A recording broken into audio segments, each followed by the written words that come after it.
बिस्मिल्लाहिर्रहमानिर्रहीम। अस्सलाम वालेकुम डियर स्टूडेंट्स। आज हम लेक्चर में पढ़ेंगे जो nth order linear differential equation के होमोजेनियस केसेस हैं उसमें कुछ एग्जांपल्स को सॉल्व करते हैं। पिछले लेक्चर में हमने जनरल सॉल्यूशन पढ़ा था। जनरल सॉल्यूशन में पहले उसकी करैक्टरिस्टिक इक्वेशन बनाते थे, करैक्टरिस्टिक इक्वेशन से उसकी रूट्स निकालते थे। वो ज़रा लेक्चर आप ज़हन में लेकर आएँ। और उसके 3 केसेस थे कि रूट्स रियल और डिस्टिंक्ट हो सकते हैं। फिर दूसरा केस में था रिपीटेड रूट्स हैं। तीसरा केस में था कि जो आपके रूट्स हैं वो कम्प्लेक्स भी हो सकते हैं।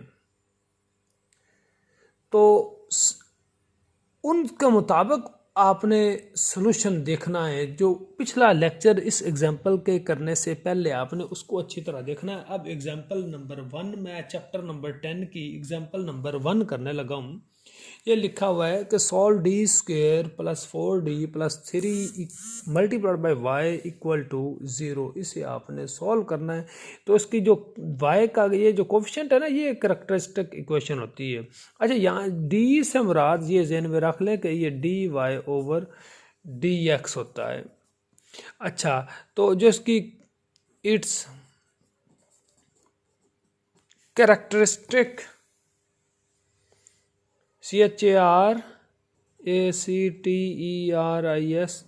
कैरेक्टरिस्टिक इक्वेशन इज वो क्या है जी? D square plus 4d plus 3 equal to 0। तो ये d प्लस 1 d प्लस 3, इसको अगर आप सॉल्व करें तो d की वैल्यूज़ आ रही हैं -1 और -3। ये 2 रूट्स आए जी। कितने रूट्स आए? -1 और -3। दोनों रियल भी हैं और डिस्टिंक्ट भी हैं। तो अब आपके पास वो अगर m1 यानी ये रियल एंड डिस्टिंक्ट रूट्स आ गए, तो रियल एंड डिस्टिंक्ट केस अगर m1 और m2 हैं आपके रियल और डिस्टिंक्ट, तो इस सूरत में सॉल्यूशन जो आप वो पिछला लेक्चर देखें, मैं आपको रफ वर्किंग में लिख रहा हूँ कि c1e power m1x plus c2e power m2x, c2e power m2x। तो ये आपका सॉल्यूशन था। तो यहाँ पे फिर ये m1 समझ लो, इसे m2 समझ लो। तो इट्स यानी roots are real and distinct. So y equal to c1e power m1x plus c2e power m2x। ये आपका वो रियल डिस्टिंक्ट केस में था। तो c1 तो वैसे ही e पावर m1 है यानी -1x, और c2 e power m2x, m2m -3x। तो ये आपका आंसर आया जी।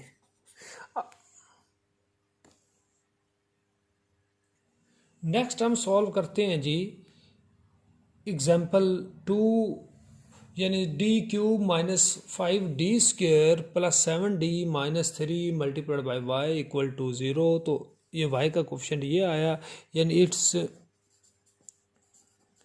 कैरेक्टरिस्टिक इक्वेशन इज वो क्या आया जी? d³ -5d square plus 7d minus 3 equal to 0। अब इसका जो सॉल्यूशन है आपको मैं ज़रा सिंपली बता देता हूँ। इसमें अगर d इक्वल टू 1 पुट करें, ये रिमाइंडर थ्योरम से या फैक्टर थ्योरम से, तो ज़रा देखें 1³ -5 इंटू 1 का स्क्वायर प्लस 7 इंटू 1 माइनस 3। तो 1 ये मैं आपको ना सॉल्व करने का यानी फाइंड कर 1 -5 प्लस 7 -3, 1 + 7 8, 5 -3 ये हो गया जी, +8 -8 = 0। क्या आया? 8 - 8 = 0। इसका मतलब d = 1 इसका रूट है, d = 1 इसका रूट है। तो इसका यह मतलब हुआ कि d - 1 इज़ द फैक्टर, यानी इसका, इस इक्वेशन का। तो अगर d - 1 इसका फैक्टर है तो इसका मतलब ये हुआ कि d³ - 5d² + 7d - 3 को d - 1 डिवाइड करता है। अब ये इसको क्या कर रहा है जी?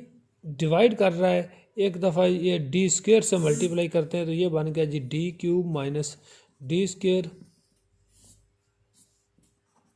-4d² + 7d - 3।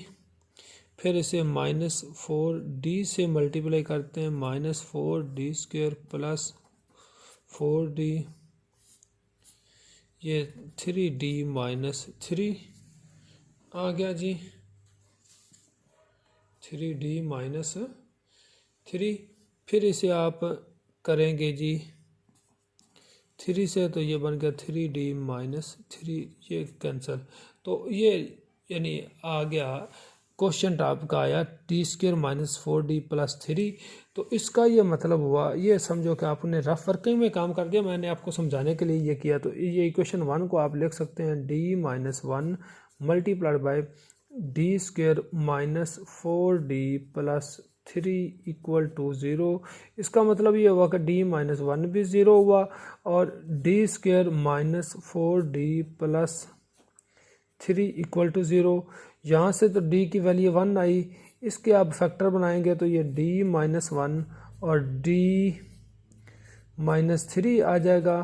फिर यहाँ से d की वैल्यू 1 आई और फिर d की वैल्यू आई 3। तो d की 1 यहाँ से भी आई, फिर 1 आई और 3 आई। तो यानी d किसके इक्वल आया जी? 1 1 और 3। अब अगर आप देखें तो यहाँ पे 2 रिपीटेड रूट्स हैं और एक डिस्टिंक्ट है। इसमें रिपीटेड वाला केस भी आएगा और डिस्टिंक्ट वाला भी केस आएगा। तो अब रिपीटेड के लिए जो आपका मतलब कि अगर m1 = m2 है, ये रिपीटेड केस की मैं बात कर रहा हूँ। किसकी मैं बात कर रहा हूँ? रिपीटेड केस की। m1 = m2 रिपीटेड है तो उस सूरत में आपको पता है कि जो सोल्यूशन है c1 + c2x e⁻ m1x, ये आपका सोल्यूशन था। ये मैं आपके सामने कर रहा हूँ, ये आपका सोल्यूशन था c1 + c2x e⁻ m1x। तो ये दो तो रिपीटेड हो गया ना, तो इसका जो सोल्यूशन है c1 + c2x, ये m1 ये m2 है, m1 और m2 बराबर है, तो m1 ही समझेंगे। e⁻ m1x यानी 1x 1 लिखें या ना लिखें, ये इन दो का लिखा और ये तीसरा अलग है, तो इसके लिए आप c3 e⁻ m3x यानी mx यानी 3x ये आया। तो ये आपका आंसर आ गया जी।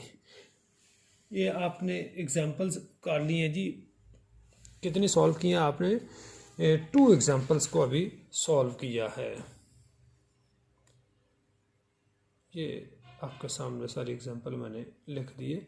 अब हम नेक्स्ट एग्जाम्पल देखते हैं। अच्छा, एग्जाम्पल 3 है जी, d³ - d² + d - 1 × y = 0।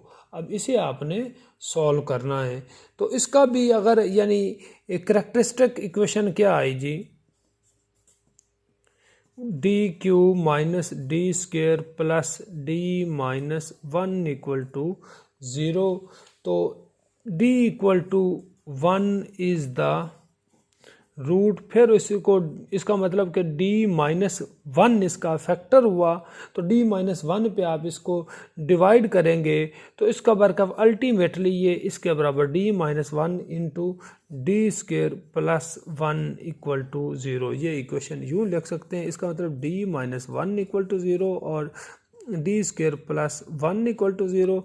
यहाँ से d की वैल्यू 1 आई, ये रियल आ गया रूट। यहाँ से d² = -1 और d आ गया जी माइनस प्लस माइनस माइनस 1 का अंडर रूट, और आपको पता है -1 का अंडर रूट अयोटा होता है, तो plus minus iota, plus minus iota एक कम्प्लेक्स नंबर है, माइनस अयोटा भी कम्प्लेक्स नंबर है, दो कम्प्लेक्स नंबर्स आ गए, इसे आप 0 + माइनस अयोटा लिख सकते हैं, यानी 0 + अयोटा और 0 माइनस अयोटा भी लिख सकते हैं। ये समझो कि M1 M2 दो कम्प्लेक्स रूट्स आ गए। अब कम्प्लेक्स का केस लेके आना है, यानी ये ए आपका इसमें क्या आया, यानी प्लस माइनस ए प्लस माइनस अयोटा बी, तो ये यहाँ पे ए आपका इस केस में 0 आया और बी आपका आया, अयोटा का कोफिशिएंट वो बी होता है, यहाँ पे अयोटा का कोफिशिएंट आया जी 1।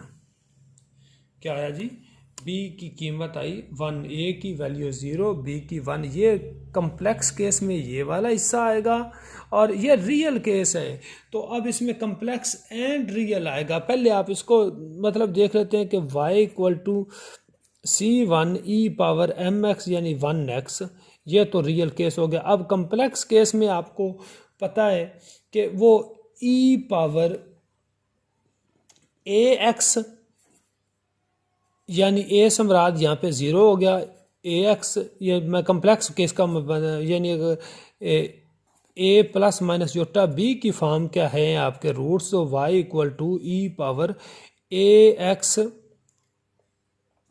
c1 sin bx + c2